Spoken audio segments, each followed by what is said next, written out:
4 summers ago, I became involved in what I continue to believe was an extraordinary conversation around some of these same topics.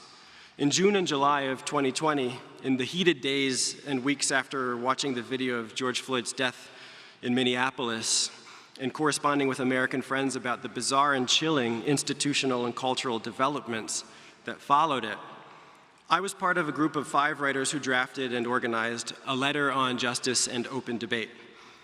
That document was ultimately signed by more than 150 artists and intellectuals, some of whom were very famous, from the far left to the center right of the political spectrum, including most controversially J.K. Rowling, but also Salman Rushdie, Noam Chomsky, Cornel West, Francis Fukuyama, and Margaret Atwood. It was published in Harper's magazine on July 7th, 2020. The Harper's letter, as it became known, made an extremely simple point that forever bears repeating. Justice and freedom are inextricable values, and in a democracy, one cannot exist in the absence of the other. Our cultural institutions are facing a moment of trial, the letter argued in simple and clear terms. Powerful protests for racial and social justice are leading to overdue demands for police reform, along with wider calls for greater equality and inclusion across our society, not least in higher education, journalism, philanthropy, and the arts.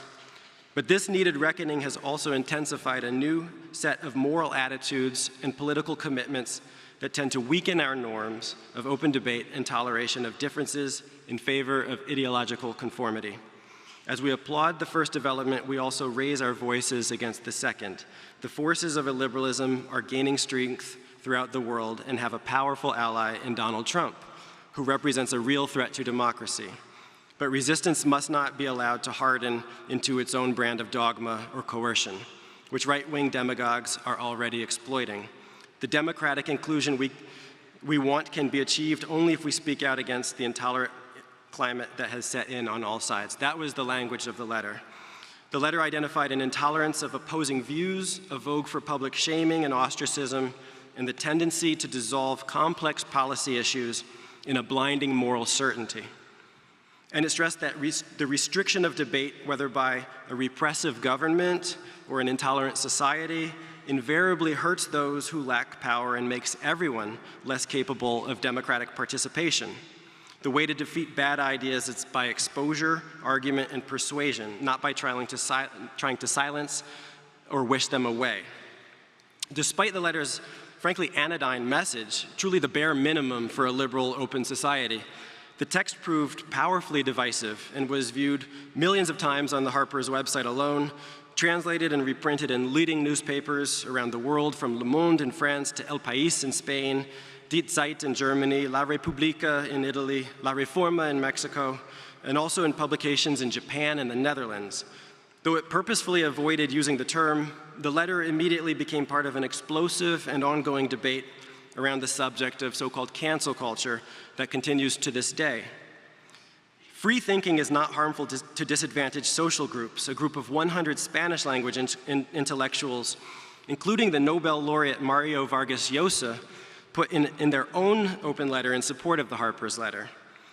They continued, on the contrary, we believe it emancipatory, and censorship, however well-intentioned it may want to present itself, is counterproductive.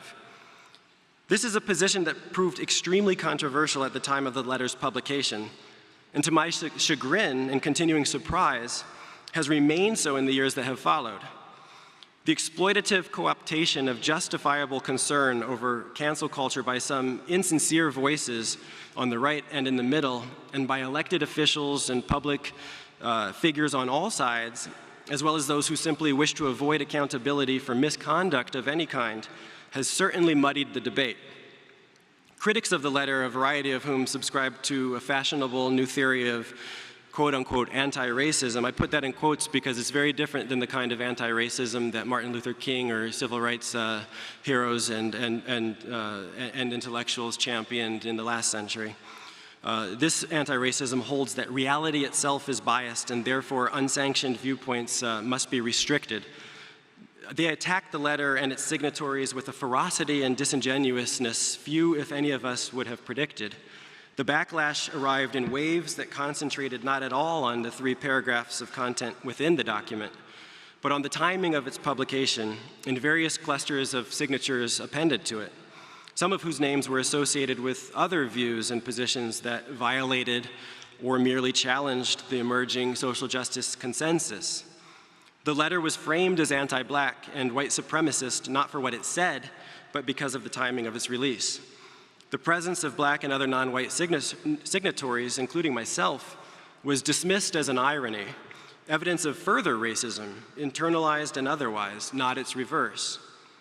Given how, quote, marginalized voices have been silenced for generations in journalism, academia, and publishing, a surprising number of critics argued the current silencing of new voices today is not a significant problem, as if an equality that is achieved by rendering everyone as insecure as oppressed minorities once were is a desirable or effective vision for the future.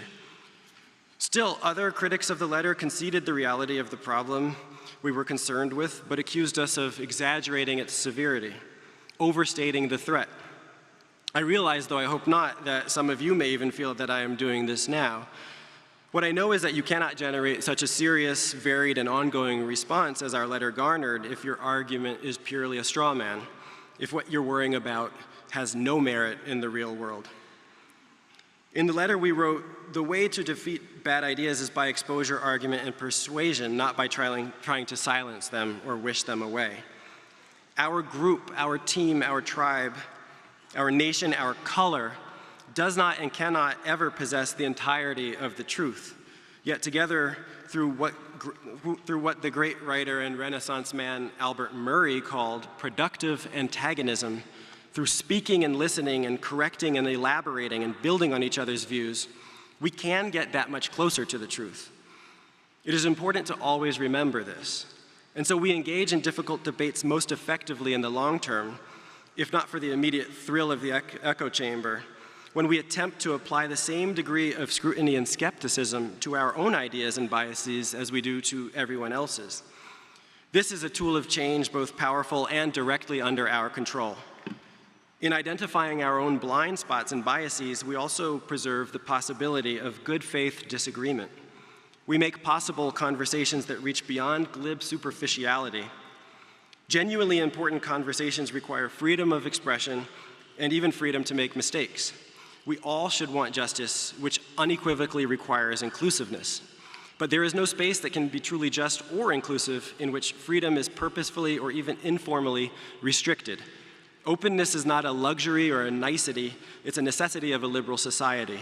On a strictly pragmatic level, we need to cultivate diverging viewpoints because the reality is that we don't know a priori what the truth will turn out to be or what the world will next require of us.